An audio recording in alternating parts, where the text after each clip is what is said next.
c'est de former des citoyens de demain qui sont critiques et engagés par rapport à ce qui se passe. Puis si tu n'as pas terminé ton secondaire, ça fait pas de toi quelqu'un qui ne contribuera pas d'une façon ou d'une autre à la société. Tu sais, il faut arrêter de penser que il faut absolument faire réussir les élèves à tout prix.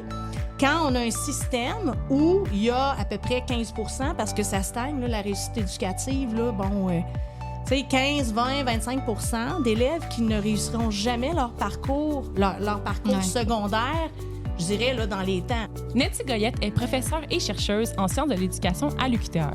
Elle s'intéresse au bien-être dans les institutions éducatives ainsi qu'à la construction identitaire chez les enseignants. Elle développe la psychopédagogie du bien-être, qui étudie l'impact de l'enseignement et de l'apprentissage de divers concepts se rattachant au bien-être en contexte éducatif, afin que tous les individus développent leur plein potentiel. Aujourd'hui, Nancy a accepté de venir nous parler du bien-être dans le domaine de l'éducation.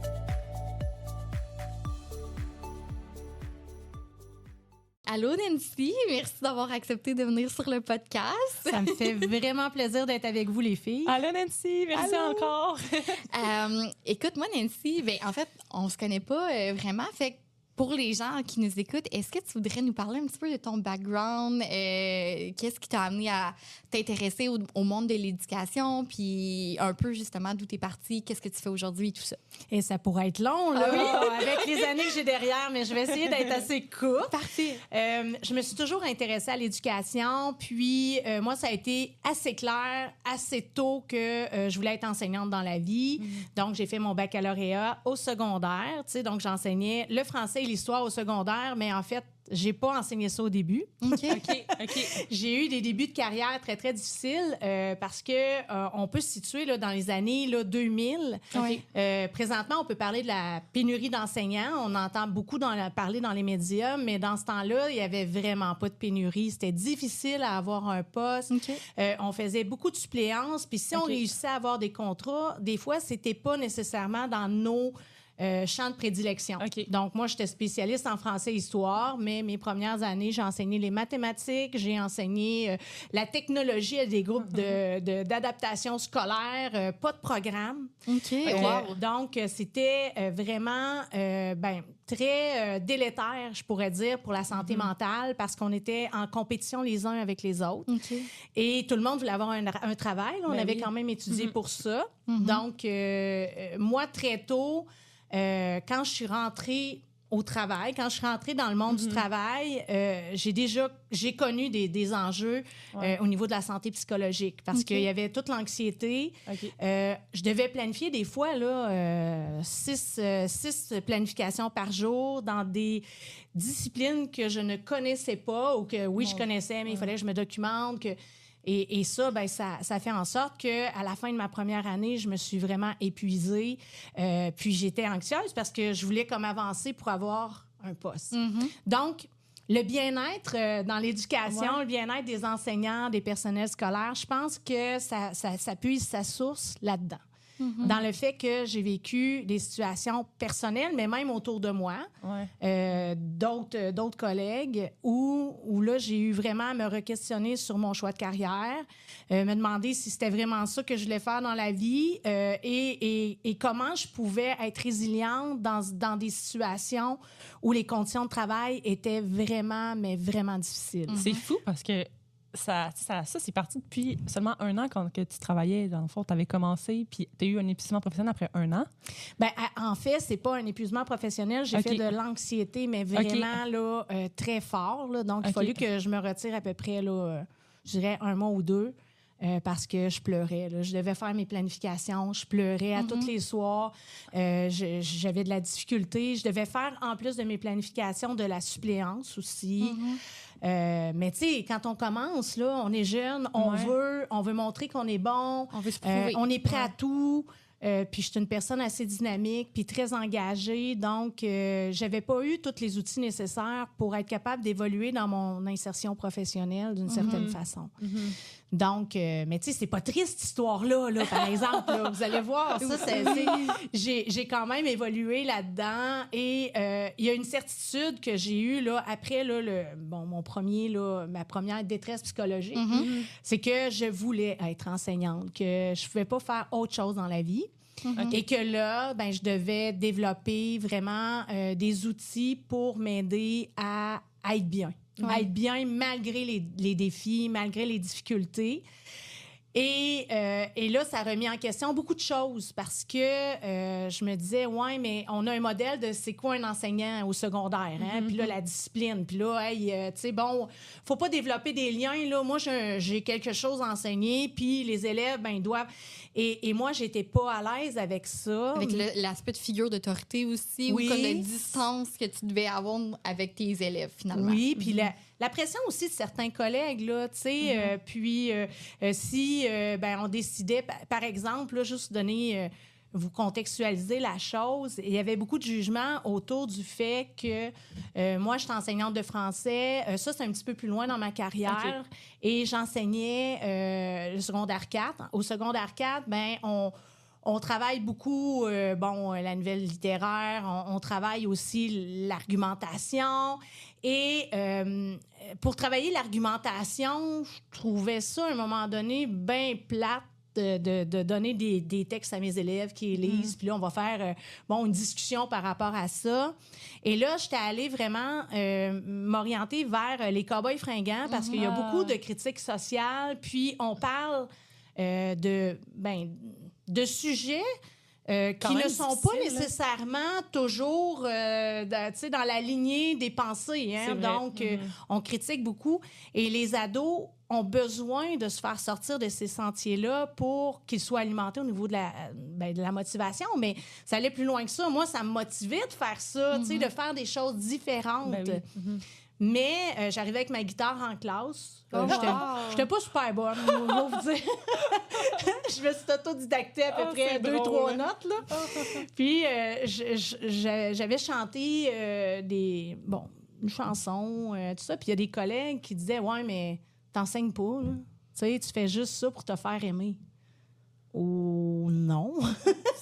Il y avait toute une planification, une intention pédagogique derrière, mais moi, tu sais, très tôt dans ma carrière, ben, je me disais, comment je peux motiver les jeunes? Comment ils peuvent avoir envie d'apprendre, tu sais, mais qu'on soit pas toujours obligé de les gaver, tu sais, de connaissances. Tu faisais de l'innovation, au final, tu étais comme créative, tu sortais de la boîte, puis c'est quelque chose qui était peut-être contre-intuitif chez tes collègues, parce que justement, dans le domaine de l'éducation, peut-être, ben, tu sais, je veux dire, ça fonctionne d'une telle façon, il y a un cadre, tu sais, il y a des normes, des procédures à suivre. Puis toi, tu venais de défier ça. Fait que les gens, ils comprenaient pas trop. Et c'est difficile aussi pour les enseignants et les personnels scolaires parce que l'enfant ou l'adolescent arrive d'un milieu qui est très hétérogène dans le sens que c'est pas le même système de valeurs les uns des autres. Puis les parents n'ont pas la même perception de l'éducation non plus. Hein? Donc, on fait face des fois à la critique ou à la mécompréhension de certains parents ou même certains collègues, comme je vous ai illustré, parce que pour eux, être enseignant, ben, c'est de transmettre des connaissances. Mais au-delà de ça, être enseignant, pour moi, c'est d'accompagner l'humain. Donc, l'humain dans son développement, dans son épanouissement. Tu sais, ça fait écho un petit peu là, à Carl Rogers, là, tu sais, l'éducation humaniste, Maslow. Et on était, tu sais, dans une époque aussi, on est encore dans cette époque-là avec des valeurs qui sont beaucoup plus néolibérales. Là, tu sais, la performance. Et ça, c'était déjà là quand j'ai commencé à enseigner. Et on se rend compte présentement que ça a des effets... Des fois, ben, pas juste la performance, parce qu'on peut évoluer dans un cadre de performance, mais ça dépend comment on est accompagné par les autres. Donc, moi, je me suis rendu compte qu'à travers les valeurs qui sont véhiculées dans l'école, ben, on est comme un petit peu tiraillé, je dirais, entre un système de valeurs que la société présentement là, va vraiment là, trouver bon, c'est-à-dire, ben, l'individualisme, la performance à l'école. Ce qu'on veut, dans le fond, c'est que les personnes, quand ils passent par l'école, ben, le but de tout ça, c'est d'avoir un emploi, tu sais, de servir l'économie, si on veut. Et moi, je me suis toujours opposée à ça. Parce que ce type de pensée-là va faire en sorte qu'on va juste comme prioriser certaines disciplines. Mais il y a des disciplines comme les arts, la musique, l'histoire, la géographie. Le sport. Le sport qui peut être tellement nourrissant pour l'individu. Pour que, tu sais, c'est vrai qu'il faut alimenter sa tête, mais il faut alimenter son cœur aussi, tu sais. Fait qu'à travers ça, je me suis beaucoup orientée vers une pédagogie comme enseignante qui était beaucoup plus humaniste. Puis, moi, mon but, c'était, au départ, de créer des liens avec mes élèves. Puis, à l'adolescence, c'est difficile, des fois, comme adulte, de réussir à créer des liens parce qu'ils sont en pleine crise identitaire et tout ça. Mais ça, je pense que c'est l'une des réussites que j'ai fait dans mon parcours, là, je pourrais dire. Puis, en fait, tantôt, tu mentionnais aussi que, tu sais, dans le temps, quand toi, tu as commencé, il n'y avait pas de pénurie de main-d'œuvre, que justement, tu sais, c'était... Je veux dire, il y en avait des emplois en éducation, bien, en fait, comme enseignant et tout ça. En ce moment, aujourd'hui, c'est quoi la situation? C'est quoi qui se passe, le constat que tu peux faire par rapport au passé, tu sais? Bien, d'un point de vue organisationnel, là, parce que on est ici pour ça un peu. Le problème qu'on a, c'est qu'on aurait pu prévoir la pénurie actuelle depuis des années, mais on n'a pas eu un plan de match pour assurer que ça n'arrive pas. OK? Donc, là, présentement, la situation est quand même assez catastrophique. Et ça dépend des régions du Québec aussi. Il ne faut pas penser que c'est catastrophique partout. Il ne faut pas généraliser. Bien, coup-ci, coup-ça. OK. Donc, je vais user de nuances. Oui. Mais pour ne pas être alarmiste non plus. Oui. Mais là, le problème est tel qu'on réfléchit, puis souvent, l'appareil gouvernemental va édicter, ce que l'on veut, au niveau de l'école, avec des programmes et tout ça, mais l'appareil gouvernemental va aussi avoir un pouvoir sur, les programmes universitaires, par exemple. Parce que là, présentement, le gouvernement a fait, d'une certaine façon, là, a imposé un projet de loi qui s'appelle le projet de loi 23, qui fait en sorte de donner beaucoup de pouvoir au ministère de l'Éducation et à son ministre, ce qui fait en sorte qu'il est capable de faire de la gestion axée sur les résultats beaucoup plus. Mais nous, au niveau de la recherche, quand on pense bien-être, cette gestion axée vers les résultats-là a des conséquences désastreuses sur la santé mentale des personnes. Ça, je vous l'ai dit dès le départ. Ouais. Donc, quand on parle des personnes, on parle des enseignants, des personnels scolaires, mais aussi des élèves. Parce que ce que l'on veut, c'est qu'ils performent. Ce que l'on veut, c'est qu'ils soient efficaces, qu'ils apprennent. Mais on ne peut pas obliger personne à apprendre. L'apprentissage, c'est long. Puis, il faut que ça se fasse dans une belle interaction. Mais si le but de l'apprentissage, c'est d'avoir des notes pour les examens de fin d'année du ministère, par exemple, on est vraiment à côté, on est champ gauche quand on parle de développement des humains, ou de l'épanouissement de ces personnes-là, parce que le but, c'est pas ça. Et donc, je pense que j'ai un peu perdu le fil de ta question. Mais c'est là. correct. Mais oui, c'est ça. Fait que la situation actuelle, situation actuelle, c'est qu'on manque d'enseignants et que là, le gouvernement essaie de trouver des solutions. Mais les solutions sont très rapides. Ce qu'ils veulent, c'est que ça se règle maintenant. On patch. Mais on ne peut pas régler rapidement un problème qui existe depuis 20 ans, qui s'est construit. Et on a avisé, là, puis on a dit, il faudrait, mais on ne l'a pas fait, puis... Et là, on se retrouve malheureusement dans des écoles où on n'a pas d'enseignants dans certaines classes, où on n'a plus de suppléants, où les conditions de travail des enseignants qui sont déjà là ou des personnels, parce que c'est pas juste les enseignants là, qui vivent l'impact de tout ça, c'est aussi les gestionnaires, c'est le personnel dans le domaine de l'éducation. Oui. On se retrouve dans une situation où ce qu'on dit, là, on manque d'enseignants, là, on parle d'enseignants, mais on manque aussi de gestionnaires, de directeurs d'école qui ont beaucoup de détresse psychologique aussi. Ça, on n'en parle pas souvent, mais ça arrive. Puis là, on va dire, là, il faut qu'on raccourcisse la formation. Là, c'est ça qui se passe, là, présentement. C'est vrai, parce qu'il y en a qui... Je sais que pendant... en ce moment, en fait, y a du monde qui va aller enseignant, mais sans nécessairement avoir d'école. Je pense de bac, hein, me semble. C'est j'ai ça. entendu parler, là. Mais... Oui, bien, c'est déplorable. Puis, d'un autre côté, on se dit, oui, mais quelle autre solution on a?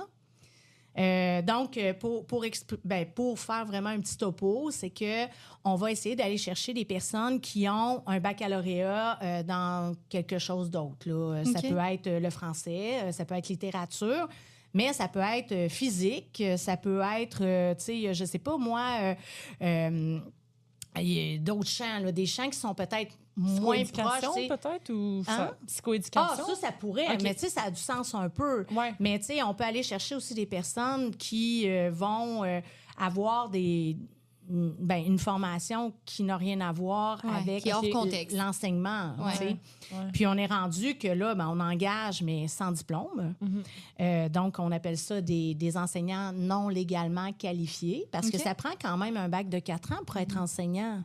Là, maintenant, on dit, regardez, tes deuxième année là, au baccalauréat, vas-y dans les écoles. Oui, mais ta formation... T'sais. On dit, c'est pas grave, là. T'sais, ils vont prendre l'expérience sur le milieu, dans le milieu. Mais ça, on vivait ça dans les années 60, là. Donc, c'est comme un peu un recul. Ben oui. Puis après, on se demande, mais dans quelle autre profession on va dire, regarde, on va prendre, je sais pas, je pense psychologie. Ouais. Elle vient de finir son bac, là. Elle va pouvoir se rouvrir une clinique, là. On manque de psy. Ouais, non. Tu sais? Ouais. Je trouve que l'exemple est un peu boiteux, mais tu sais... on comprend. Ça fait une image un peu de ce que tu veux mentionner.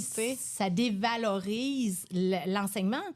Ça dévalorise cette profession-là qui est hyper importante dans notre société, mais on a comme le sentiment qu'être enseignant, c'est facile. On est en avant, un petit bureau, un petit tableau, les petits rangs d'oignons, puis que tout le monde écoute, quand on doit gérer une mini-société dans notre classe et dans l'école.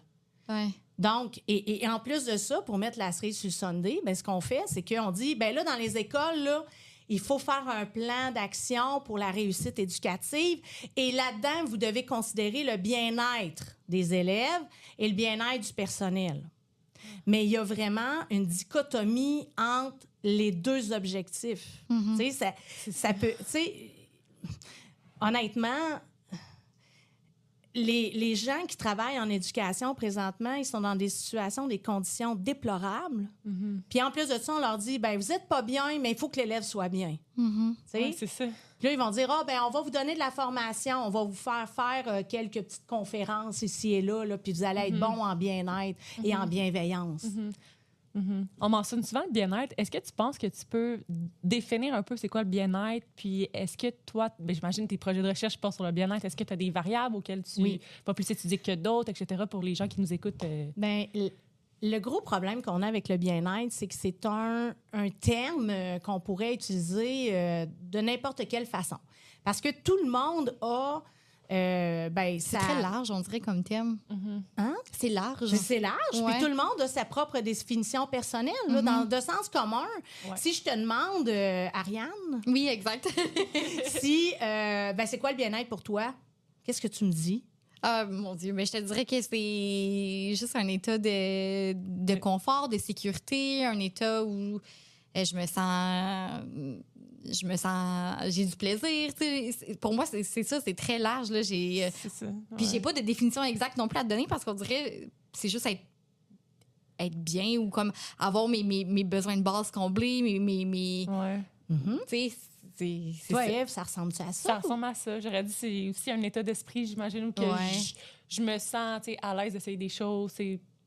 Je me sens bien mentalement, physiquement, émotionnellement, mais j'imagine c'est ça. C'est bien plus que sûrement facettes niveau physique, psychologique, émotionnel. C'est une définition de sens commun qui a du sens parce que dans la recherche, on va parler de tout ça. Le fait de se sentir bien, d'être satisfait de sa vie. Et ça a plusieurs dimensions, le bien-être. Mais... ceci étant dit, au niveau scientifique, ça se complique un petit peu. Ah oui, ça doit. C'est sûr. Parce qu'un scientifique, ce que ça fait, c'est que ça mesure. Comment mesurer le bien-être? Hein?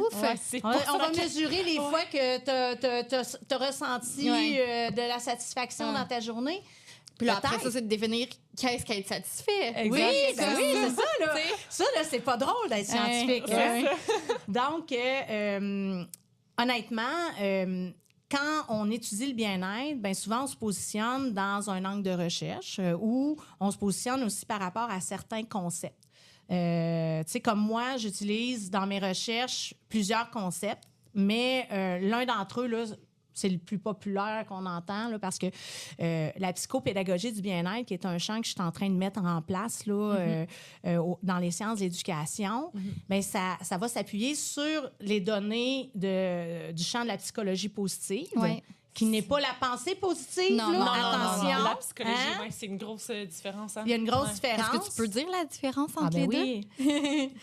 Juste tant qu'à aborder le sujet, on pourrait tout de suite démystifier un peu la chose, mettre ça au Ouais. clair. C'est ça, puis- parce que toi, tes études penchent vers l'approche de psychologie positive, c'est ça, dans le fond? Oui, ben moi, je suis une drôle de bébite dans le sens que je suis une psychopédagogue. OK. Une psychopédagogue, ben, ça va s'intéresser à l'enseignement, à l'apprentissage, mais aussi ce qui se passe dans le cerveau. Puis ce qui se passe dans le cerveau, ben là, ça peut être autant affectif que cognitif, Ouais. que social, que, tu sais, bon. Mhm. Et moi, ben quand j'ai créé la psychopédagogie du bien-être, j'ai l'impression qu'on fait là, plein de parenthèses. Hey, vraiment, là. mais c'est tellement intéressant. Donc, C'est vraiment correct. Oui, on peut y aller comme ça. donc quand j'ai mis en place, puis je ne l'ai pas mis en place toute seule, là, c'est à la suite d'une belle recherche de 3 ans que j'ai fait avec des gens dans la région de la Montérégie. On a cogité ça, puis là, on a dit hey, ça pourrait être un champ de recherche. Donc, la psychopédagogie du bien-être, c'est qu'on va s'appuyer sur les recherches en psychologie positive, entre autres. Mhm. Mais ça peut être d'autres types de psychologie. Ça peut être psychologie cognitive aussi, là. Mais la psychologie positive, qu'est-ce qui est intéressant avec ça?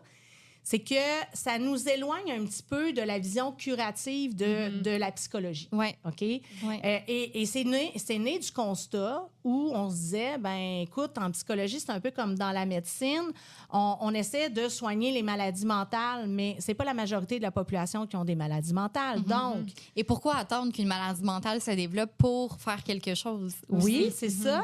Et comment on pourrait investiguer chez les gens qui vont de bien. façon générale bien. Exact. Mais quand on dit bien, c'est pas le... Puis là, je reviens avec la pensée positive. Oui. C'est pas là, le petit bonhomme sourire jaune là, que tout le monde voit, là, tu sais, puis ça va bien aller avec l'arc-en-ciel. Oh my là. God, C'est pas ouais. ça, là. Ouais, c'est ça.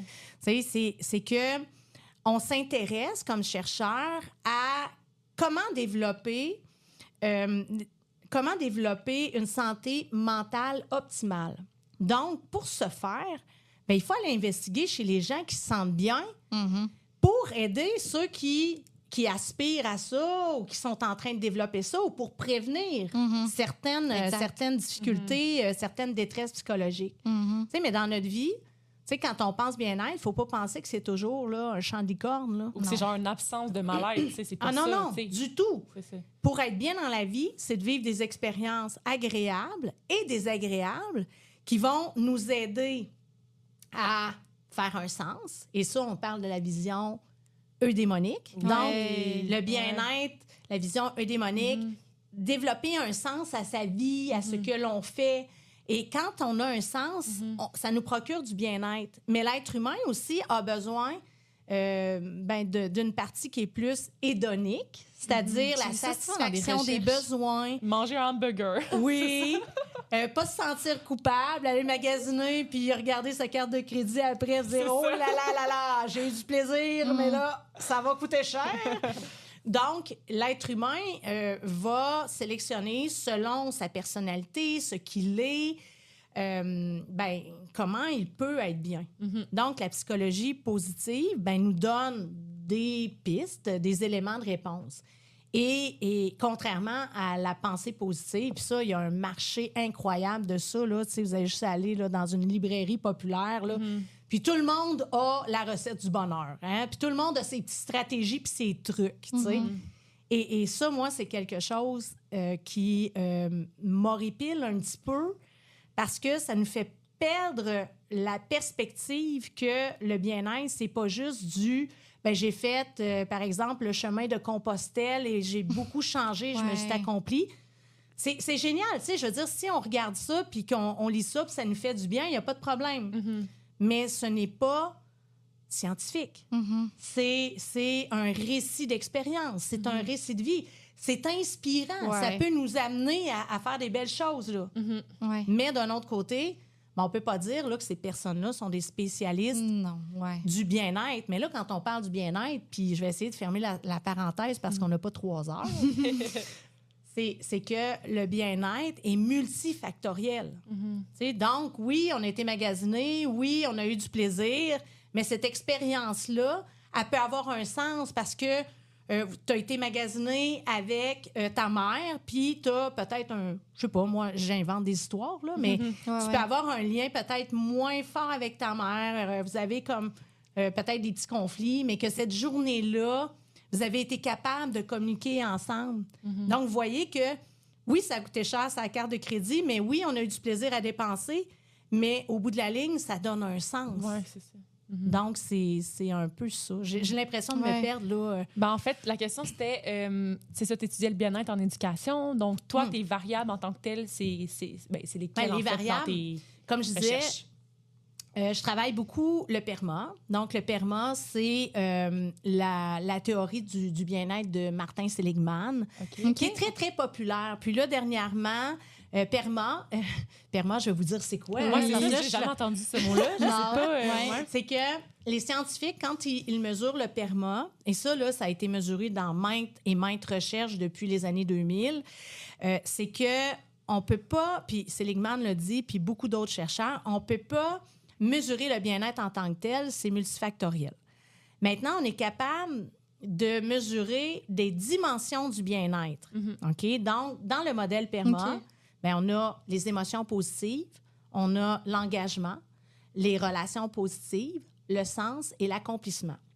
Donc, selon Seligman, l'individu, lui, il va agir pour être bien, mais il y en a certains qui vont aller plus vers les émotions positives. Tu sais. Donc, ils vont vouloir vivre des expériences, sauter en bungee, où ça peut être un petit peu plus, tranquille.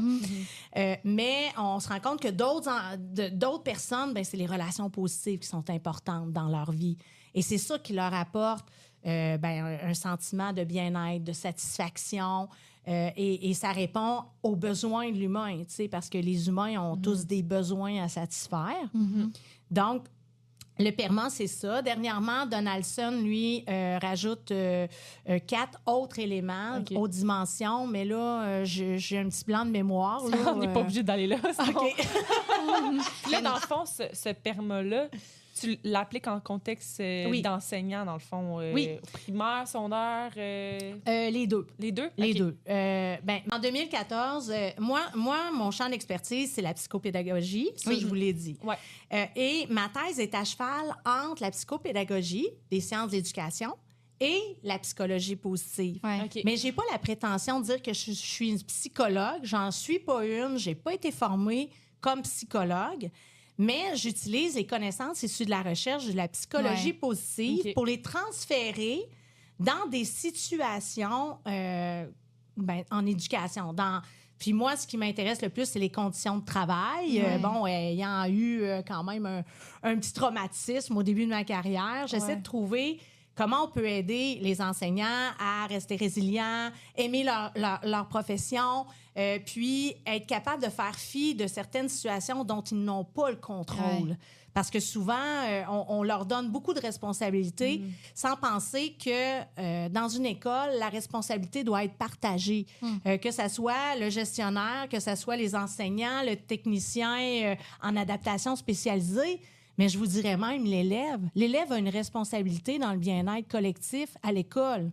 Et là, présentement, souvent, ce qu'on va faire, c'est qu'on va mobiliser les adultes autour de l'élève pour qu'il soit bien. Puis là, on va leur donner des programmes de formation. Mais l'élève, il a son rôle à jouer.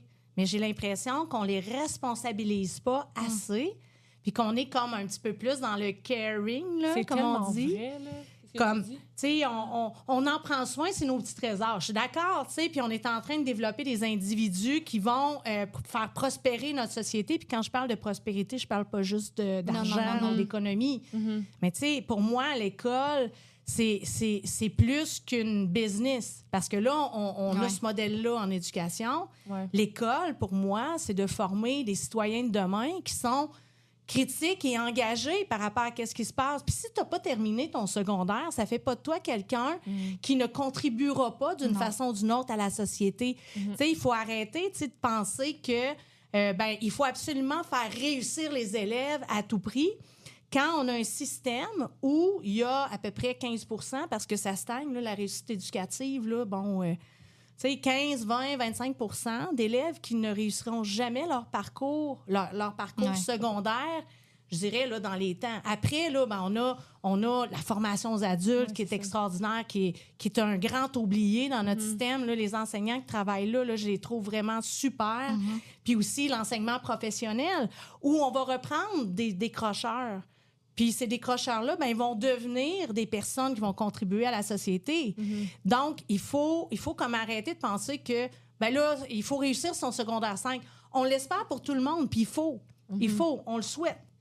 Mais qu'est-ce qu'on fait avec les autres? Et ça, il n'y en a pas de réponse, tu sais, dans le système actuel. Puis là, on dit, on va faire en sorte que les environnements soient bien dans les écoles. OK, mais, tu sais, les jeunes, ils arrivent avec toutes sortes de problématiques et qui n'ont pas été causés par l'école. Puis les adultes qui les entourent arrivent, eux autres aussi, avec leurs enjeux personnels, là. Fait que ça fait comme quelque chose d'assez complexe, là, si on veut, comme écosystème.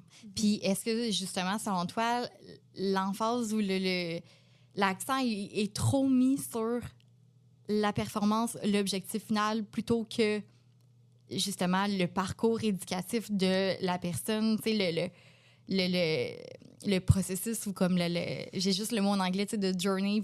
Oui. Le voyage, le parcours. Exactement, tu sais, de l'élève plutôt que, tu sais, on dirait que je t'écoutais parler, puis je me demande justement, tu sais, si tout ce qu'on veut au final, c'est des gens qui réussissent plutôt que des gens qui apprennent. Oui, c'est. Je trouve ça bien. Tu devrais venir dans mes cours où je te prends comme étudiante, là, à maîtrise au doctorat. C'est bon, c'est Lyon Éducation. Oui. C'est une belle constatation. Tu sais, moi, ça m'a pris quelques années à la faire. Là. C'est le fun, t'es une génie. Mais non, mais c'est parce que tu l'expliques super bien. Fait que moi, ça m'amène à justement comme faire ce parallèle-là. Mais tu sais, c'est parce que je veux vraiment pas faire de la généralisation abusive, là, OK? Parce que des fois, là, il y a des milieux scolaires qui sont extraordinaires. Il y a des milieux qui sont caustiques. Et on ne peut pas faire un portrait global de tout ce qui peut se passer dans notre système éducatif au Québec. OK? Donc, moi, je veux vraiment user là, de nuances parce qu'il y a des belles initiatives qui se font. Et moi, je pense que foncièrement, les acteurs de l'éducation ont la volonté d'accompagner les élèves, OK? Que ce soit au primaire, secondaire, puis même au niveau adulte, pour les aider à s'épanouir.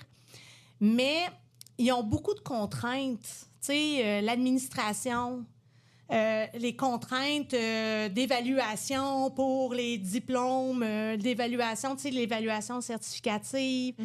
Et souvent, l'évaluation, c'est vraiment un stresseur pour l'élève et même pour les enseignants. C'est ça, j'allais dire, même pour les enseignants. Oui. Parce que, écoutez, l'enseignant, il va avoir de la pression des fois de sa direction, des parents, de la société pour que les élèves réussissent. Mais là, qu'est-ce qui arrive quand Kevin ne réussit pas? Puis que tu te rends compte que, il pourra pas nécessairement, au niveau de sa maturité cognitive, se rendre jusque tu dois le mener pour réussir l'examen du ministère. Et ça, c'est toujours... moi, en tout cas, comme enseignante, ça a toujours été quelque chose qui me heurtait. Parce que j'ai le sentiment que pour réussir à être, je sais pas moi, dans une école qui est égalitaire, équitable, on doit respecter le parcours de tous les élèves et de les accompagner, je dirais, à la hauteur des capacités qu'ils ont aussi. Tu sais, on a beaucoup d'élèves là, qui ne réussissent pas à l'école, mais que ça pourrait faire des œuvres d'art extraordinaires. Mais on ne va pas valoriser ça. On ne va pas dire, hey, tu sais, il dit, je vais aller au cégep en art. Là, tu vas dire, ben là, tu ne gagneras jamais ta vie avec ça. Ouais, on dévalorise beaucoup. Tu sais, c'est pas valorisé. Ouais, ben là, on vient de faire en sorte que le potentiel de cet humain-là va être, si on veut, on va l'empêcher de grandir à travers ce potentiel-là. Puis des fois, les personnes, ils vont le développer, mais vraiment pas dans le cadre de l'école. Puis ils vont devenir peut-être des élèves qui vont échouer, mais c'est des personnes qui ont un potentiel extraordinaire dans des choses qui sont connexes, si on veut, des choses qui sont nécessaires à notre société. Je ne peux pas imaginer une société sans art, une société sans théâtre, sans podcast. Tu sais, la culture, c'est qu'est-ce qui nous définit comme individus. Tu sais, des fois, ça a des avantages, des fois, ça a des inconvénients. Donc, l'école a le mandat à mon avis, c'est ma vision de la chose. C'est pas nécessairement la réalité, mais je pense que l'une des missions de l'école, ce n'est pas nécessairement toujours de la réussite éducative en termes de diplomation et d'examen du ministère, mais c'est peut-être plus d'avoir un rôle de développement du potentiel humain que l'on a entre les mains. Puis beaucoup d'élèves vont avoir un parcours scolaire extraordinaire parce qu'ils sont accompagnés par des enseignants extraordinaires ou des personnels scolaires. Je suis sûre que dans votre tête, vous avez quelqu'un qui pop. Il y a des personnes dans nos parcours scolaires qui sont des exemples. Tu sais, moi, j'en ai en tête. Pour devenir enseignante, j'avais des exemples dans ma tête. Tu sais. Pour les élèves, c'est pareil. Il y a peut-être une personne qui a fait la différence. Mais cette différence-là, c'est pas parce que tu as eu un point de plus à l'examen. Non. Ouais, c'est que on a senti qu'on était sur la même longueur d'onde, qu'on avait une interaction. Puis il y a des enfants et des adolescents qui ont besoin de cette interaction-là parce que des fois, à la maison, c'est difficile. Ils l'ont pas. Ouais, c'est ça. Mais ça augmente beaucoup la charge émotionnelle des enseignants parce qu'ils voient des choses qui n'ont pas de sens dans les écoles non plus, tu sais. Pour mettre du pouce là-dessus, j'ai beaucoup d'amis autour de moi qui sont professeurs, puis tu sais, c'est fou qu'est-ce qu'ils me disent comme constat. Il y a beaucoup d'enfants à besoins de soutien particulier en ce moment. Oui. Puis, tu sais, il y en a qui sont pas nécessairement outillés pour faire face à ça. Puis, ils me parlent aussi, tu sais, tu vois l'élève comment il est, puis après, tu vois le parent. Tu comprends un peu d'où ça vient, tout ça. Puis, je me dis, il y a tellement d'éducation qui doit être aussi faite à la maison. Ça, c'est pas juste aux profs d'éduquer l'enfant. Il y en a que c'est ça, que l'éducation part à la maison. Ben moi, je pense que l'éducation, parce que souvent, c'est facile de dire « Ah, c'est la faute des parents, on voit les parents », mais il y a des parents là, qui vont donner là, vraiment leur 100%. Ils vont donner ce qu'ils ont. Parce que c'est pas tout le monde qui a des ressources infinies ou des ressources qui sont très élevées. Ça dépend aussi de ton parcours de vie. Moi, je pense que les parents, la majorité d'entre eux, ce qu'ils veulent, c'est que leur enfant s'épanouisse à l'école, ait des amis. Ça, c'est Seligman qui disait ça parce qu'il a fait une étude. Et puis ça, il y a quelque chose sur, je pourrais pas vous dire, mais sur YouTube où il explique en 5 minutes l'éducation positive. Puis il dit, pour tous les parents, là, ce qu'ils veulent pour leurs enfants, là, c'est pas d'avoir des belles notes, là. Ce qu'ils veulent pour leurs enfants, c'est qu'il y ait des amis, qu'ils aient du plaisir à l'école, qu'ils apprennent des nouvelles choses, qu'ils s'épanouissent. Mais qu'est-ce que l'école leur apprend? Le français, les mathématiques. C'est des belles disciplines, là, je veux pas... non, minimise pas ça, mais... les disciplines importantes, l'anglais, français, mathématiques, les sciences, puis on met de côté tout ce qui a rapport avec... on met de côté... Non, il y a des enseignants puis des personnels qui vont vraiment travailler sur les disciplines mal aimées, là. Mais c'est toujours difficile... de faire valoir ces disciplines-là, malgré le fait que les élèves qui s'intéressent à ça ont un potentiel peut-être au-dessus de la moyenne, mais qu'on va les décourager dans leur parcours parce qu'ils pourront pas gagner leur vie avec ça. C'est là qu'on revient avec la mentalité du néolibéralisme où on forme de la chair à canon pour les entreprises, par exemple. Là, mon propos est peut-être... Il faudrait nuancer aussi. Là, mon propos a l'air alarmiste et tout ça. Non, mais je comprends bien ce que tu veux dire. Puis, moi, là-dedans, ce que je trouve malheureux un peu, c'est que, tu sais, justement, mettons, à cet âge-là, ben, tu viens décourager les élèves qui sont en train de créer leur identité, qui vont se définir en tant que pas bons, en tant que décrocheurs, en tant que gens qui n'ont pas d'avenir, alors qu'au contraire, ton avenir est peut-être pas juste dans les matières traditionnelles, mais dans quelque chose qu'on te montre pas, justement, dans l'éducation traditionnelle. Fait que, tu sais, je trouve ça triste comme constat parce qu'il y a plein de gens qui ont un potentiel fou, mais qui vont juste pas le développer parce qu'ils n'ont pas eu la chance de le faire. Puis, ils n'ont pas eu la chance, mais ils n'ont pas eu non plus confiance en eux-mêmes parce qu'on les a pas guidés à ça. Ouais. On n'a pas eu d'ouverture. Parce que c'est sûr que le parent va dire, ben là, va pas en art ou en philosophie, par exemple, tu gagneras pas ta vie avec ça. Puis là, il y a beaucoup de préjugés, même à l'université, là, Mais d'un autre côté, ben c'est d'accepter ça puis de dire, ben écoute, essaye-le. Puis la personne va se développer, mais elle sentira pas que... Elle va sentir qu'elle a le potentiel de le faire, puis à un moment donné, ben, elle va faire des choix qui vont s'arrimer avec son identité et non pas ce que la société veut. Exact. J'avais écouté Kent Robinson. C'est un lord britannique. Okay. Dans le fond, il a été là, récompensé par la reine à l'époque. Et il a immigré aux États-Unis. Et lui, il militait pour faire en sorte que l'école aide à la créativité des enfants parce que selon son constat, l'école tuait la créativité. Okay. Parce que quand ils arrivent là, à l'école, là, à la maternelle, là, souvent, l'enfant, là, il y a vraiment là, beaucoup, comment je pourrais dire, de créativité, d'idées. On appelle ça la pensée divergente. Okay. Puis là, il donne l'exemple du fait que je vous montre un trombone. Puis là, je vais vous dire, dites-moi ce qu'on peut faire avec un trombone. Okay. Et qu'est-ce que ce trombone-là pourrait devenir, tu sais?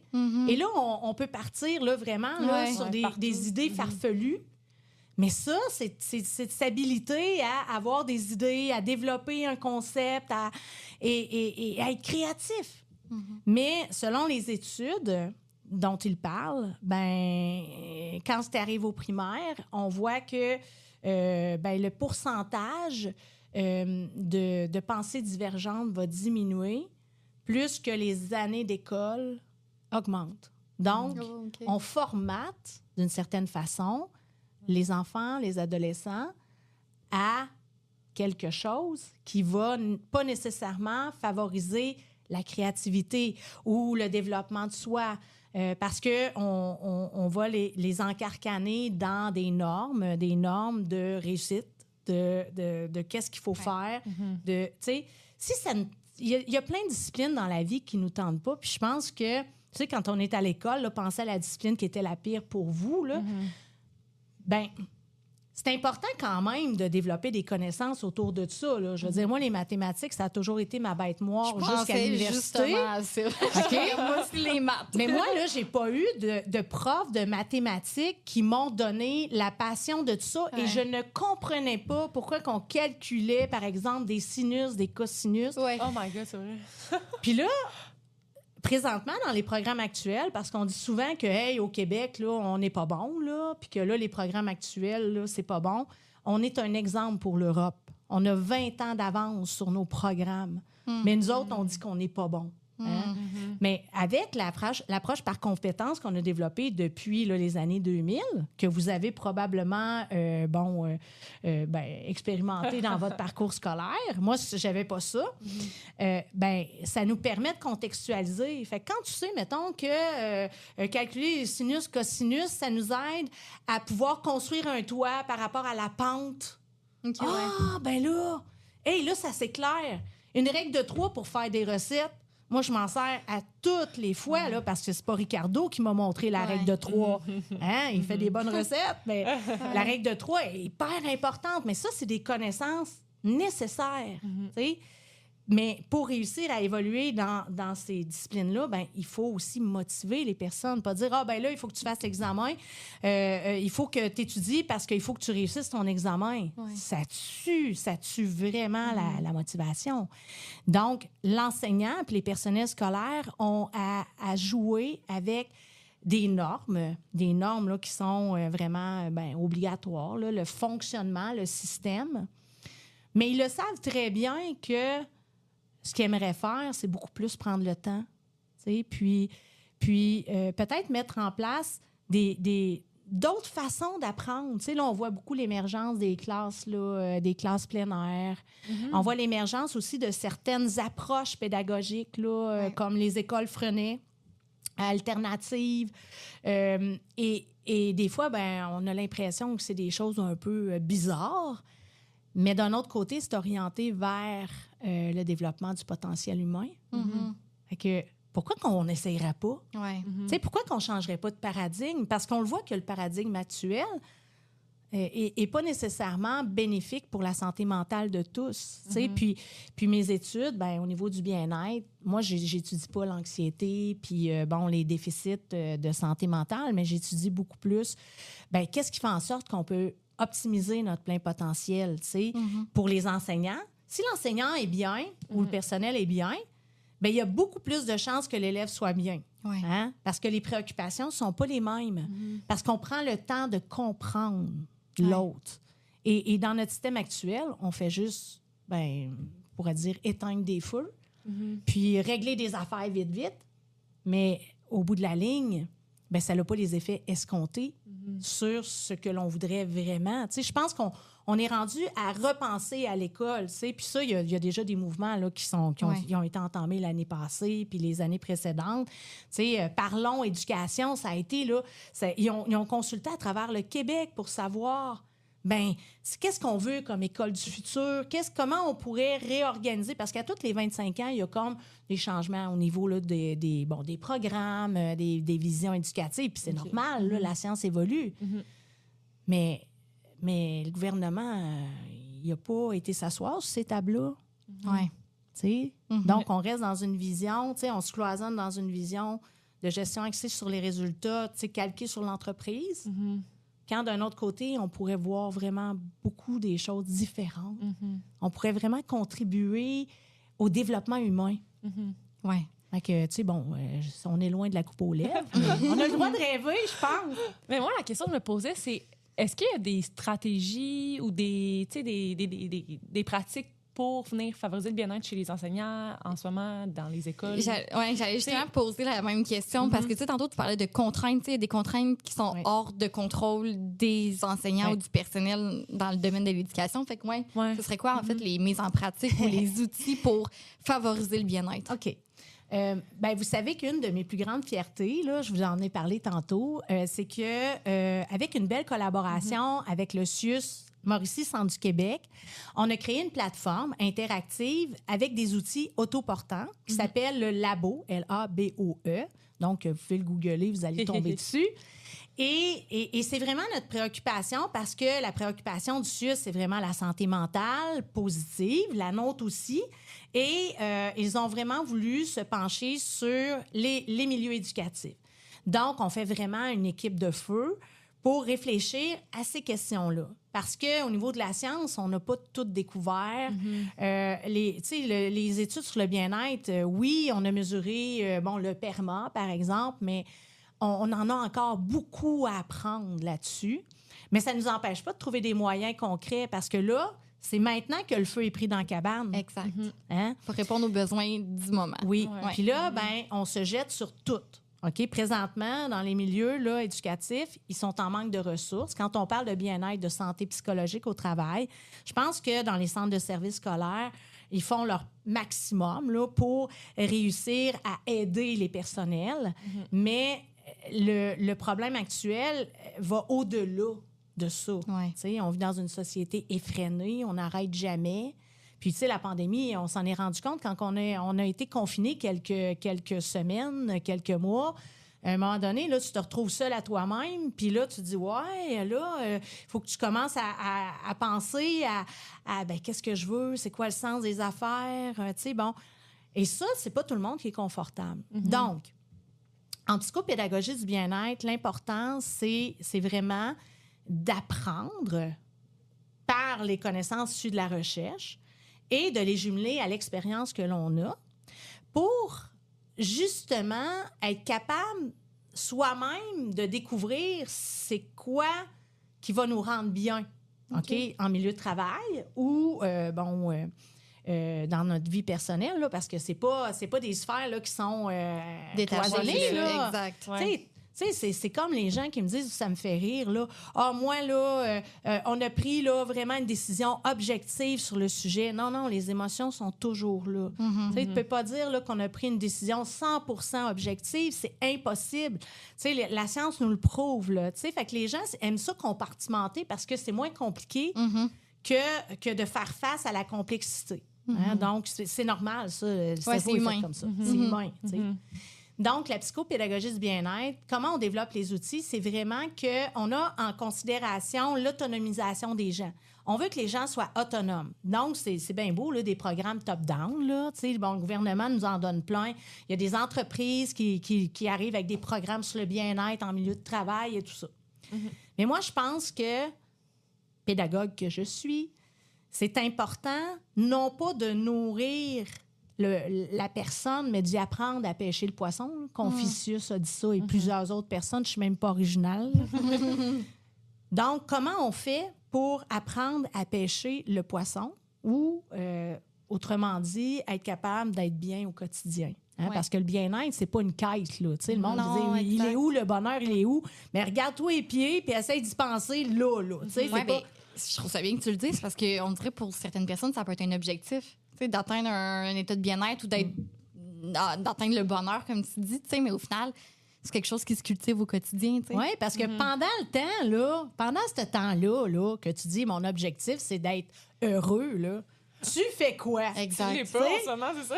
Puis ça fait référence à la théorie du bien-être subjectif. OK? Ça, c'est Ed Diner, qui est un Américain qui a travaillé là-dessus. Puis lui, il travaillait là-dessus avant l'émergence de la psychologie positive. Donc, c'est un des pères de la psychologie positive. Lui, comment il mesure le bien-être? C'est vraiment par rapport à la satisfaction des besoins puis l'évaluation que l'on a de la situation. OK? Donc, c'est pour ça qu'on dit, il y a des gens, ils vont avoir un château en Espagne, une Tesla, ils vont avoir là, tout ce qu'ils veulent puis ils sont pas heureux. Puis d'un autre côté, tu vas voir là, des personnes qui vivent dans une petite hutte. Ils vont être donc heureux. Puis ils vont pêcher à tous les jours, puis ils ont une vie familiale extraordinaire et tout ça. OK? Donc, le bien-être subjectif, c'est vraiment comme individu, d'évaluer la satisfaction de notre besoin. Donc, il y a des gens qui vont avoir tout puis qui vont être insatisfaits de leur vie puis qui ne sont pas heureux. OK? Donc, quand on a ça en tête, ça nous aide aussi à réfléchir. Et la psychopédagogie du bien-être, c'est avant tout de donner des outils de réflexion aux gens. OK. Le problème, c'est que dans nos milieux, on n'a pas le temps. OK? Donc, les enseignants sont surchargés, la charge de travail est immense, les personnels scolaires aussi. Et là, c'est de trouver un moment pour se doter de ces outils réflexifs-là. Parce que je pourrais, tu sais, comme spécialiste bien-être, je pourrais te donner des trucs, là. Puis là, les trucs, il y a plein de trucs, là. Tu sais, bon, il va faire du yoga. Ça va t'aider à ton bien-être. Mais tu sais, moi, j'ai déjà essayé ça, le yoga, là. Je suis sortie là plus stressée. Puis il y a des études qui démontrent ça parce que là, c'est devenu un buzz dans les écoles. On va faire du yoga aux enfants. C'est super, mais il ne faut pas les contraindre parce qu'il y a des individus que le yoga, ça ne marche pas.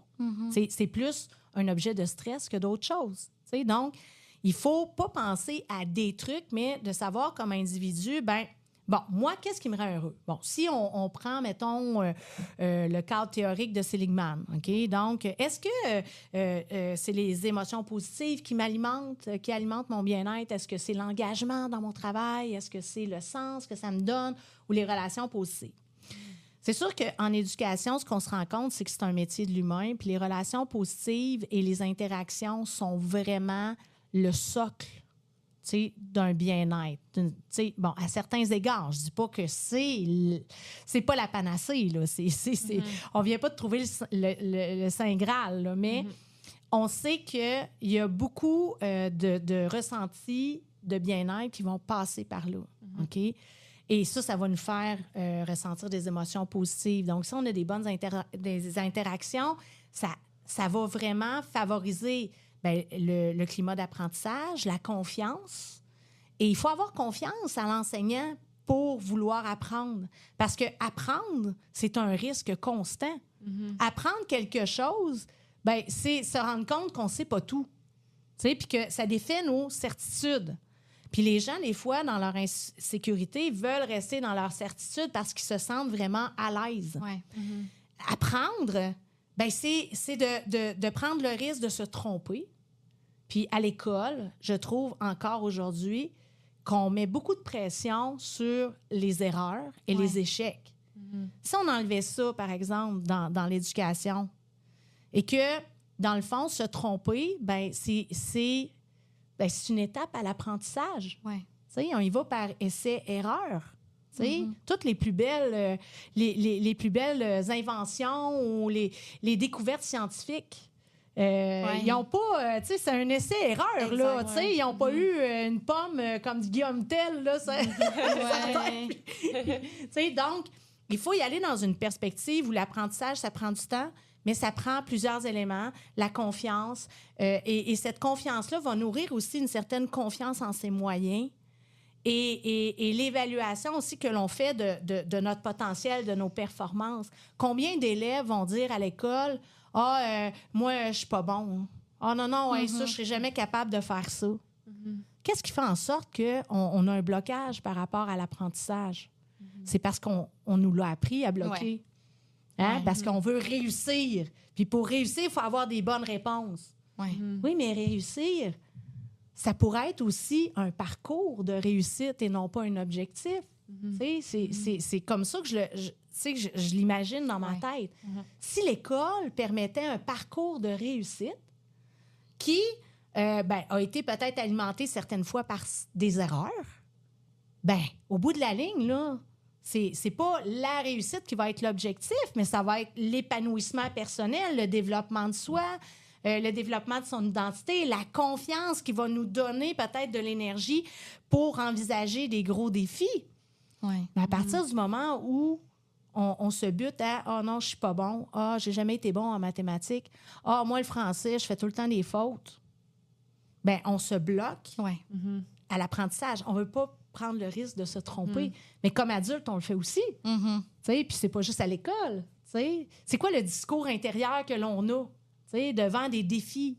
Puis ça, on appelle ça, dans le champ là, de la psychologie positive, on appelle ça la mentalité de croissance qui a été développée par Carol Dweck, qui est vraiment intéressante parce qu'elle a vraiment étudié la mentalité de croissance chez des enfants du primaire et je pense du secondaire, mais là, je ne voudrais pas aller beaucoup trop loin. Et de se rendre compte que des fois, ça a une incidence, la façon dont on va interagir avec l'élève par rapport à ses apprentissages. Donc, si on est dans une culture où il ne faut pas se tromper, souvent, on va être dans un mindset, un mindset fixe. Et si on permet le droit à l'erreur, c'est là qu'on va être capable d'avoir vraiment une mentalité de croissance qui va nous aider à évoluer. Puis ça, on peut faire ça à l'école. Mais là, il faut outiller les enseignants. Fait que oui, réflexivité, mais aussi une prise de conscience de nos propres valeurs versus ce que l'on fait. Et il y a beaucoup de dissonance dans les milieux, dans les recherches que je fais, entre le sens que l'on accorde à la profession, parce qu'il y a une dissonance entre ce que l'on veut faire comme professionnel, les valeurs que l'on a, prendre le temps avec les élèves, faire des séquences d'apprentissage qui sont hors programme, tout ça.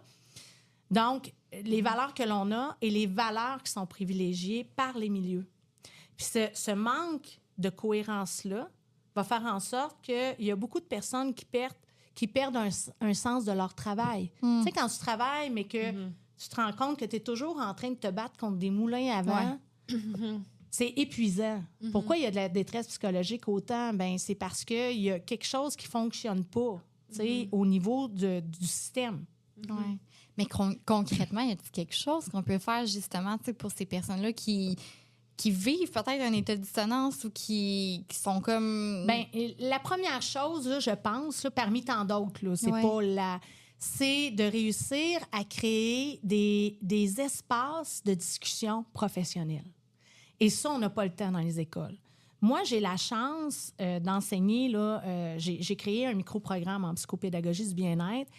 Et dans mes cours, je leur donne cet espace-là de réflexion. Donc, on part avec des questions. Tantôt, je vous ai parlé du bien-être. C'est quoi le bien-être pour toi? Je le fais avec mes étudiants. Mes étudiants, c'est qui? C'est des enseignants, c'est des gestionnaires, c'est des techniciens de garde en garderie, les acteurs de l'éducation de façon générale.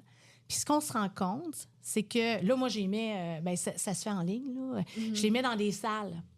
Et là, les discussions qu'il y a autour du bien-être, premièrement, ça peut pas être triste, là. Non. Hein? On parle de bien-être. C'est quoi qui me rend bien? Puis là, des fois, on se pose la question, puis on le sait pas trop, là, tu sais. On est toujours en train de penser à qu'est-ce qui va pas bien. Mais on pense rarement à nos réussites. Parce que les réussites, c'est passé, c'est correct.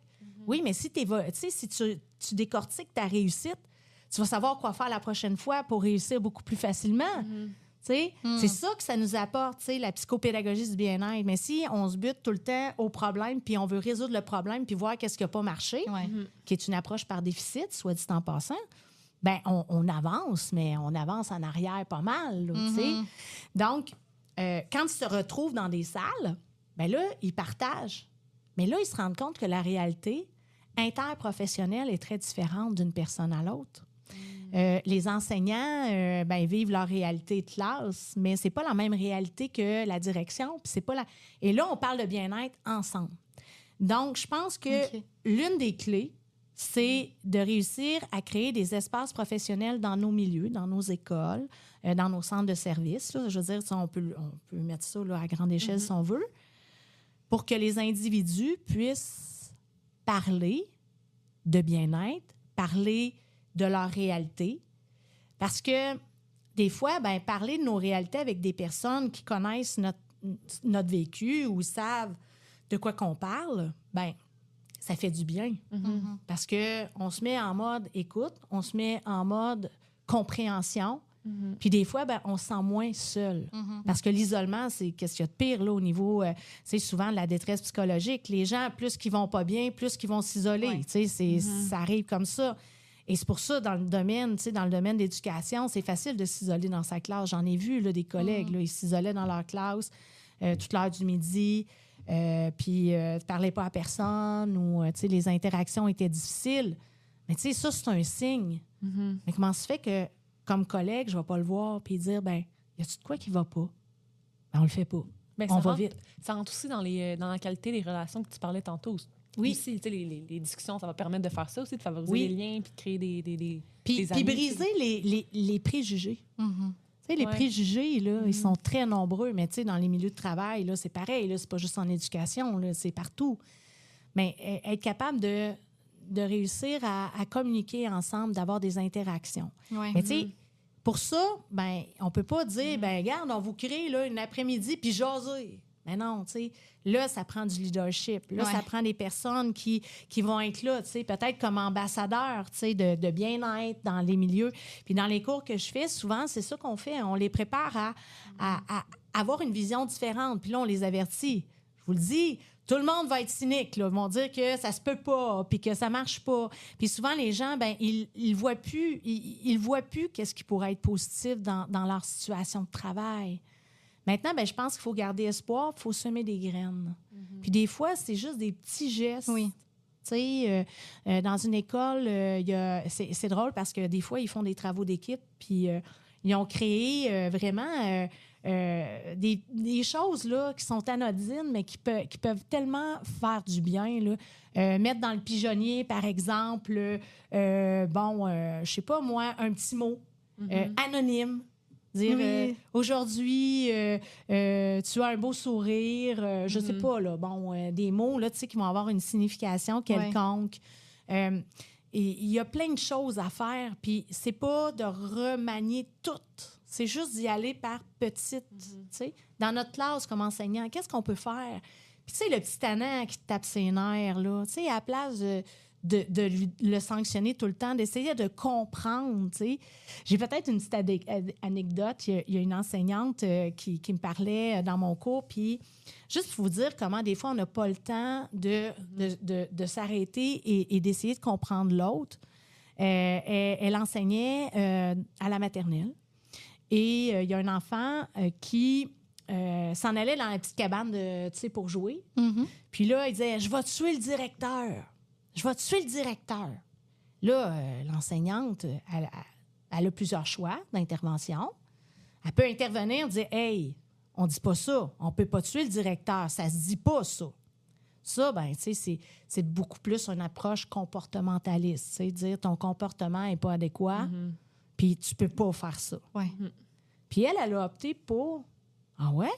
Comment ça se fait que tu veux tuer le directeur? » Et l'enfant, dans le lien de confiance qu'il y avait, parce que là, elle n'a pas commencé ça là, elle avait un lien de confiance.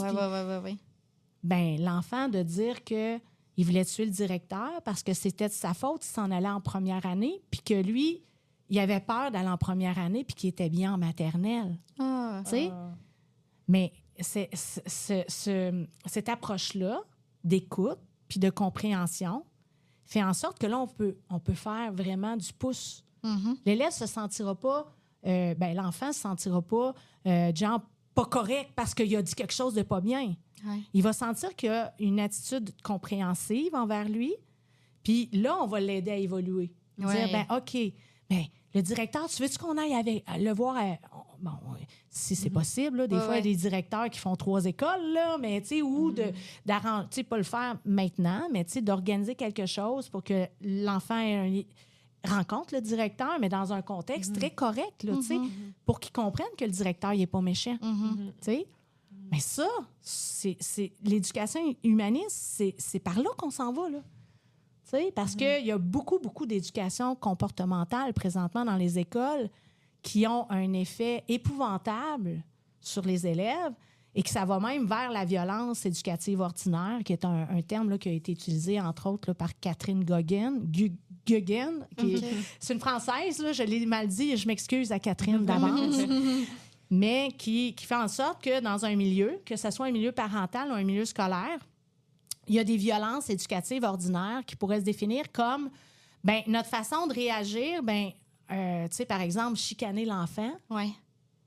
C'est violent, là. Ça dépend de comment on le fait, là, mais bon, c'est violent. Et que les autres adultes autour vont banaliser ça. C'est normal. Elle fait de l'éducation. C'est correct. Il s'en va dans le bon chemin. Oui, mais pour l'enfant, quelles répercussions ça a si on crie après puis on lui dit qu'il ne faut pas dire ça, tu sais? L'enfant apprend. Genre, il ne sait pas que ce qu'il fait, c'est pas correct. Fait que, tu sais, de chicaner pour un comportement qu'il ne sait même pas que c'est pas correct. C'est ça, parce que lui, il exprime ses émotions, là. Tu sais, il n'a pas pensé, il n'a pas planifié son affaire. Là. Il n'est pas à Survivor, là, puis il n'est pas stratégique, là, tu sais. Il va vraiment, tu sais, parce qu'on le sait que au niveau, tu sais, les enfants, au niveau des émotions, surtout à la maternelle, puis avant ça, au niveau émotionnel, là, ils sont pas encore... Le développement cognitif est pas encore top. Puis au niveau des émotions, c'est difficile, tu sais, d'être capable de réguler ses émotions, tu sais. Fait que là, même tu dis à l'enfant qui fait une crise du bacon à terre, « Hey, gère-toi! » Ça marchera pas. Ça marchera pas. C'est dans son développement, mais en éducation, on l'apprend, ça. C'est pour ça que c'est pas n'importe qui là, qui peut être enseignant ou dans le milieu scolaire, parce qu'on connaît le développement de l'enfant, de l'adolescent, le développement de l'adulte, même si des fois, entre adultes, on n'est pas bien gentil. Je vois le temps qui file. Je pense que ça fait déjà 1 heure qu'on parle. Ça va tellement vite, mais c'est tellement intéressant. Là, je continuerai encore des heures, mais je comprends que... Oui. Faut avancer, est-ce que tu avais un dernier mot à dire avant qu'on passe sur la question qui sort de notre sujet aujourd'hui? Juste pour closer sur le bien-être en éducation envers les enseignants. Le message que j'aimerais dire à tout le monde. Ouais. C'est que, oui, on le veut, le bien-être, oui, on la veut, la bienveillance, mais il va falloir avoir un changement de culture. Puis ce changement de culture-là, bien, il va falloir qu'il soit initié, non pas par certains individus, mais par la collectivité. Il faut que collectivement, on réfléchisse à ce que l'on veut comme environnement dans l'environnement scolaire et dans quel but, tu sais, pour justement faire en sorte que les élèves, les adolescents, les adultes puissent développer leur plein potentiel. Quand on commence à miser sur les forces et les talents, le plein potentiel, bien, ça va augmenter toute l'estime que la personne va avoir envers elle-même, mais aussi toute l'estime qu'elle va avoir envers les autres. Donc, on est en train de former quelque chose qui va être très positif comme interaction sociale. Mais si on est toujours individuel, si on continue, ben on est en train de frapper le mur. Donc, tu sais, on veut le meilleur, tu sais, pour nos enfants, nos adolescents, on veut le meilleur pour nous. Hein? Parce qu'à un moment donné, c'est eux autres qui vont être le prochain gouvernement. Là, Nous, on va vivre de notre pension s'il en reste. Mais c'est de mettre en place les choses pour le présent et pour le futur. Parce que nos élèves à l'école, c'est déjà des citoyens. Mais ils ont besoin d'être accompagnés. Oui. Ouais. Hey, sérieux, je trouve ça magnifique. Mais, un beau message. Hein? Oui, vraiment. Ouais. Donc là, on s'est rendu à la question d'inspiration. En fait, ça, c'est une question vraiment comme de réflexion qui sort un peu du sujet qu'on parle. C'est vraiment, ça peut toucher plein de choses différentes. Okay? Donc, est-ce qu'il y a un rêve que tu aimerais encore réaliser dans ta vie? Si oui, lequel? Et sinon, quel rêve as-tu laissé tomber et pourquoi? Il là là! Ben moi, je rêve tout le temps. Je rêve tout le temps. Un rêve... un rêve que j'ai mis de côté, c'est que dans mes études, quand j'ai fini mon secondaire, je voulais devenir journaliste. Et je me suis fait dire par certaines personnes que c'était un métier qui serait difficile et que je ne pourrais pas nécessairement avoir un emploi stable. Puis là, j'ai choisi l'enseignement, mais c'était la même affaire. Fait que j'ai laissé tomber mon rêve, mais je trouve que je viens le rechercher présentement à travers l'écriture d'articles scientifiques ou même, j'écris des fois dans les médias, Fait que je me dis que j'ai pas besoin nécessairement d'être une journaliste sans minimiser leur travail. On fait vraiment des choses très différentes. Mais au moins, ça vient répondre à mon besoin d'écriture et tout ça. Donc ça serait mon rêve déchu. Je rêve à quoi? Je rêve vraiment à une réforme en éducation. Pour vrai, là. Une réforme en éducation qui est portée pour et par les gens d'éducation, les acteurs, leur donner la parole, faire en sorte là, qu'ils s'autonomisent aussi, parce qu'on a un phénomène là, au niveau là, du travail, là, dans les écoles ou dans les milieux, où on est encore dans des injonctions et on n'est pas dans une valorisation professionnelle hors pair. Puis ça, on voit ça aussi là, du côté des infirmières. Là. Les métiers de l'humain, là, c'est quelque chose, des fois, qui est tellement nébuleux. Puis on se dit, tout le monde peut faire ça. À maternelle, tu as juste à faire ta petite mère, là, puis ça va marcher. Ben non, les éducatrices en garderie, puis même les profs en maternelle, c'est les personnes qui sont en train de mettre le socle du développement de cette personne-là, de cet enfant-là. Puis là, on minimise ça. Ils vont faire des dessins à la garderie. Mais non, elle a une formation. Elle fait faire des dessins, bien entendu, mais elle a une intention derrière ça. Il y a un programme éducatif quand même en arrière, tu sais. Ben oui! Fait qu'arrêtons de dévaloriser ce qui se fait présentement en éducation.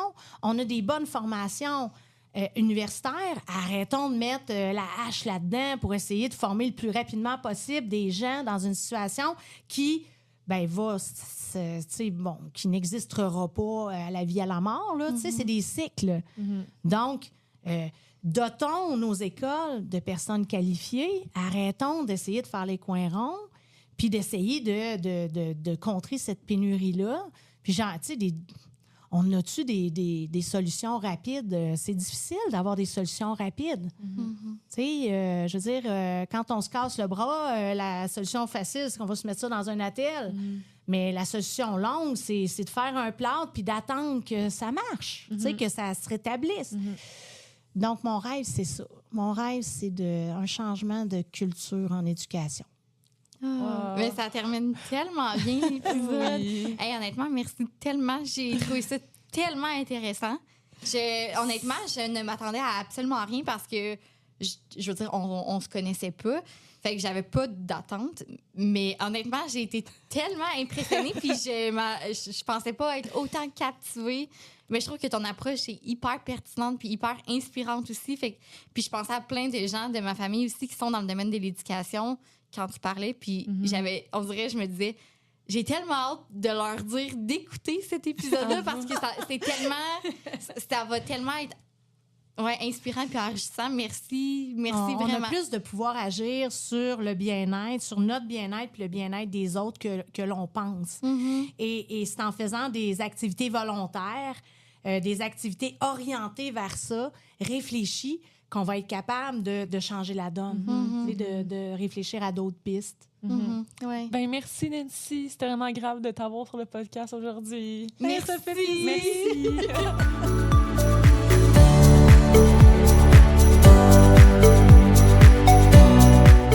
N'hésitez pas à nous suivre sur nos différentes plateformes Spotify, Apple Podcasts, Instagram, LinkedIn et TikTok. Nous partageons du contenu régulièrement. Soyez des nôtres et prenez part à des discussions enrichissantes sur différents thèmes en lien avec la santé organisationnelle. Pour des questions de type team building ou brise-glace, utilisez notre code promo RH, EREH, sur le site web meilleur.com pour économiser 15% de rabais sur votre commande.